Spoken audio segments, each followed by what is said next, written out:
Hello friends, welcome back to my channel it's Bipasha's blog. কেমন আছো তোমরা সবাই? আশা করছি সবাই খুব ভালো আছো আর আমিও খুব ভালো আছি। তো দেখো, আজকে হচ্ছে সোমবার, আবার আমি শাড়ি পরেছি। কেন শাড়ি পরেছি? কারণ আমি একটু আমাদের এখানে পঞ্চাননতলায় মহাদেবের মাথায় জল ঢালতে যাব, দুধ ঢালতে যাব আর কি। তো চলো, এই আমি রেডি করে নিচ্ছি, শাড়িও পরেছি। তো ভিডিওটি দেখতে থাকো, সম্পূর্ণই দেখবে, স্কিপ না করে। ভালো লাগলে অবশ্যই লাইক, শেয়ার, কমেন্ট এবং সাবস্ক্রাইব করতে একদমই ভুলবে না। তো চলো ভিডিওটি দেখতে থাকো।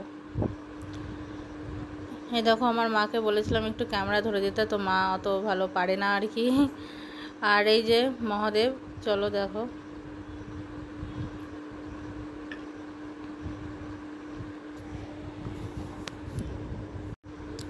তো আমাদের এখানকার এই মহাদেবটা খুবই জাগ্রত। শুনেছি যে যা মনস্কামনা করে তা পূর্ণ হয়। তো আমার প্রতি বছরই ঢালা হয়, তো এই বছরটা হয়নি, তাই আমি ভাবছি যে না, সোমবার আছে, ভালো দিন, ঢেলে আসি।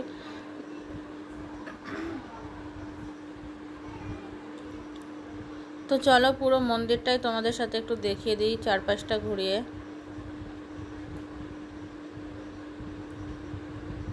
আর তোমরা কারা কোথার থেকে আমার ভিডিওটা দেখছো অবশ্যই কমেন্ট করে জানাবে।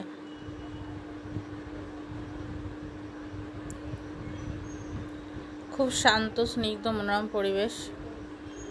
আর তারপরে পুজো দিয়ে বাড়ি আসার পরে মা রান্না করেছে নিরামিষ। আমরা সোমবার নিরামিষ খাই। সেটা হচ্ছে যে গাছে অনেক কাঁঠাল হয়েছে, সেই আবার এঁচোড় আর চিপস ভাজা আর ডাল। তো আজকের মতো টাটা, বাই। দেখা হবে নতুন একটা ভিডিও।